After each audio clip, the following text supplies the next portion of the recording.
ఓం శ్రీమాత్రే నమః. నమస్తే అండి, ఎలా ఉన్నారండి? అంతా బాగున్నారా? నేను కూడా బాగున్నానండి. ఈవేళ మరి మసాలా శనగలు చేస్తానండి. నేను శుక్రవారం పూజ దగ్గర పెట్టుకున్న శనగలు నేను వీలవ్వలేదని చెప్పి ఈరోజు ఉడికించాను. ఉడికేటప్పుడే ఉప్పు వేసేసాను. ఇవి అయితే మసాలా శనగలు చేస్తాను. ఈ శనగలు చూస్తుంటే ఒక స్టోరీ గుర్తుకొచ్చిందండి. శనగల గురించి మా నాన్నగారు ఒక స్టోరీ చెప్పేవారు. అది మీకు నేను చెబుతాను ఈరోజు. పూర్వం మా చిన్నతనంలో కన్నా ఇంకా ముందు ముందు కూడా మా చిన్నతనంలో కూడా చెప్పేవారులేండి.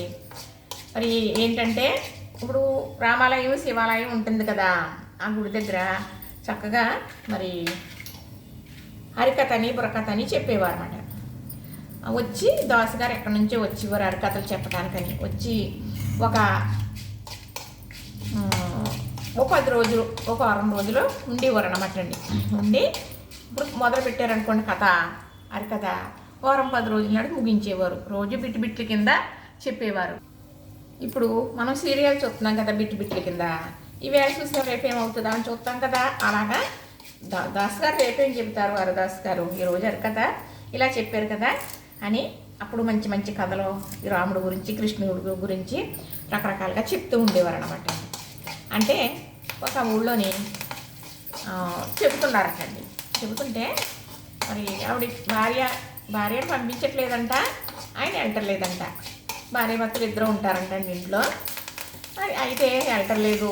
ఏమండి, హరిదాస్ గారు వచ్చారంట, ఊళ్ళో హరికథ చెబుతున్నారంట, అందరూ వెళ్తున్నారు, చాలా బాగా చెప్తున్నారంటండి, వెళ్ళండి మీరు కూడా వెళ్ళి 3 ముక్కలు వినిరండి అని అంటుందంట భార్య. అంటుంటే ఏమీ లేదులేవే, నేను పొలం వెళ్ళి వచ్చాను కదా, ఇప్పుడు హరికథ లేదు ఏమీ లేదు, నేను భోజనం చేసేసి పడుకుంటాను అంటున్నారంట. మరి దాస్ గారు ఒక వారం 10 రోజులు చెప్తారు కదా, మీరు ఒక్కసారైనా వెళ్ళరండి అంటుందంట. అంటుంటే అసలు వినట్లేదంట.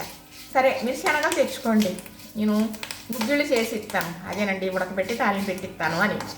అప్పుడు భాష మాట, గుగ్గిళ్ళు చేసి ఇస్తాను, పట్టుకుని మీరు వెళ్ళి చక్కగా మరి తింటూ చూసేసి వద్దరుగానండి అని చెప్పిందంట.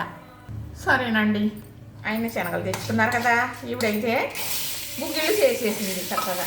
ఎలానా చక్కగా నానబెట్టేసింది, ఇలా తాలింపు కూడా వేసేసింది. వేసేసి మరి ఏమండి సాయంకాలం వచ్చారు ఆయన. సాయంకాలం కదండి అక్కడ హరికథ జరుగుతుంది. గబగబా వంటది చేసి రెడీగా ఉంది ఆవిడ. భోజనం పెట్టేసి అలా ఆయన కానీ పంపించేద్దాం హరికథ కోసమని అనేటప్పటికి ఈయన సరే అనేసరికి గుగ్గిళ్ళు రెడీ చేశానండి అన్నదట. అప్పుడు టవలేనండి భుజం మీద వేసుకున్న తుండుగుడ్డ అంటారనమాట. భుజం మీద ప్రతి మగవాళ్ళకి కూడా ఆ తుండుగుడ్డ అనేది వేసుకుంటారు, అదే పెద్దరపు మగవాళ్ళకి. అయితే ఆవిడ వేసింది కదా చక్కగా ఈ శనగలో. ఆయన టవల్ తీసుకుని టవల్లో మూట కట్టేసింది. ఇప్పుడులా కవర్లు కాదు, బాక్సులు కాదు, ఆ టవల్లోనే మూట కట్టుకుని పట్టుకెళ్ళేవారు. పొలం నుంచి కూరగాయలు కూడా అలా టవల్లో మూట కట్టుకుని భుజాన్ని వేసుకుని తెచ్చివ్వరండి. ఇప్పుడు బ్యాగులు కవర్లో బాక్సులు లేవు అప్పట్లోనండి. అయితే కట్టేసి ఇచ్చింది కదా, చక్కగా భోజనం చేసిన తర్వాత ఆయన ఇక్కడి నుంచే మొదలుపెట్టాడంట. ఏంటి, ఈ శనగలు తింటూ వెళ్ళాడంట. వెళ్ళేటప్పటికి హరికథ మొదలవుతుంది ఇంకా అనేటప్పటికి అయిపోయినాయి శనగలు. తినేసాడు, మరి తింటూనే ఉన్నాడు కదా. అయిపోయేటప్పటికి హరిదాస్ గారు వచ్చారంట. హరిదాస్ గారు వచ్చి, ఏమండి నాయనలారా మీరంతా వచ్చినారా అన్నారంట. అంటే అనేటప్పటికి మా ఆవిడ 3 ముక్కలేని మంది కదా, నేను ఒక ముక్క వేసాను అమ్మయ్య, ఇంకో 2 ముక్కలు వినాలి అంటే 3 మాటలు. ఆ భాషలో చెప్తే మీకు అర్థం అవ్వదని చెప్తున్నాను. 3 మాటలు మీరండి అంది కదా. మరి మా ఆవిడ అంది కదా, నేను వినేసాను కదా, ఇంకొక 2 మాటలు వినేస్తే వెళ్ళిపో వచ్చింటికి అనుకున్నాడంట. నాయనలారా మీరంతా వచ్చినారా అన్నారు కదా దాసు గారు. మళ్ళీ ఏమన్నారు, నాయనలారా మీరంతా వచ్చి కూర్చున్నారా అన్నారంట. అనేటప్పటికి అయ్యో బాబోయ్, చక్కగా 2 ముక్కలు కూడా వినేసాను నేను. 2 ముక్కలు వినేసాను కాబట్టి ఇంకొక ముక్క వింటే సరిపోద్ది, అదేనండి ఇంకొక మాట అనేటప్పటికంట. సరే ఇలాగ నిద్ర పట్టేసింది. నిద్రపోయాడండి. నిద్రపోయాడైనా ఇలాగల కథ మొదలు పెట్టేసాడు. ఆయన చెప్పేసాడు. అందరూ వెళ్ళిపోతున్నారు. వెళ్ళిపోతే ఏవయ్యా కథ అయిపోయింది, హరిదాస్ గారు కథ చెప్పేసి వెళ్ళిపోతున్నారు లేవయ్యా అని ఎవరో లెగ్గొట్టారంట. అయ్యి బాబాయ్ లేవు, నేను 2 ముక్కలే విన్నాను, 3వ ముక్క వినలేదు అనేటప్పటికి దాస్ గారు ఇంకా టేజీ దిగిపోతారన్నమాట. నాయనలారా మీరంతా వెళుతున్నారా అన్నారంట. అమ్మయ్య 3 మాటలు వినేసాను, ఈ మాటలు పట్టుకెళ్ళి మా ఆవిడకి చెప్పేయచ్చు, 3 మాటలేనండో అన్నది కదా అనుకుని వచ్చేసాడంట. వచ్చాక కాళ్ళు కడుక్కోడానికి నీళ్ళు ఇచ్చిందంట. ఏమన్నారండి దాస్గారు ఈరోజు ఏం కథ చెప్పారండి అని ఆవిడ ఆదురదగా అడుగుతుందంట. అదే కొంచెం ఇంట్రెస్ట్గా అడుగుతారు కదా.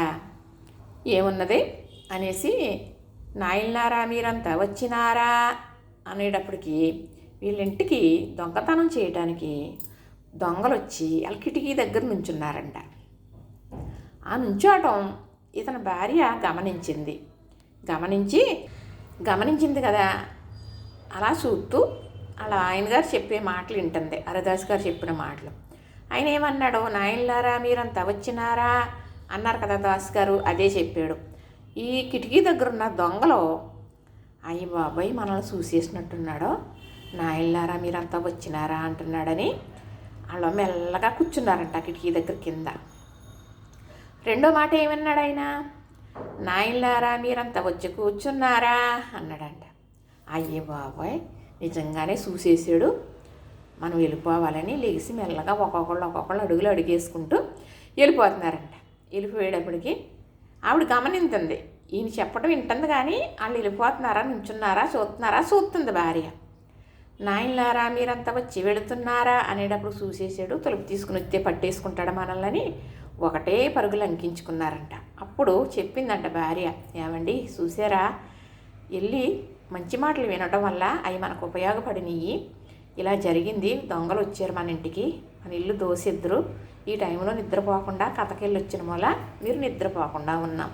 మరి కథ విన్న మాటలు చెప్పారు మీరు, ఆ మాటలు వాళ్ళ గురించి అనుకుని వాళ్ళు పారిపోయారు. మంచి మాటలు వింటే మనకు ఎంత లాభమో తెలిసిందా మీకు అని భార్య చెప్పిందంట. అవును, మంచి చెప్తే ఎవరైనా వినాలి, అది ఎప్పుడోకప్పుడు మనకు ఉపయోగపడుతుందని భర్త తెలుసుకున్నాడంట. మా నాన్నగారు ఈ కథ చెప్పేవారండి. చక్కగా ఈ శనగలు చూసి నాకైతే గుర్తుకొచ్చింది. చూశారు కదా, నచ్చిందా? మరి ఈ కథ నచ్చుద్ది మీకు అని అనుకుంటున్నానండి. లైక్ చేయండి, షేర్ చేయండి, సబ్స్క్రైబ్ కూడా చేసేయండి.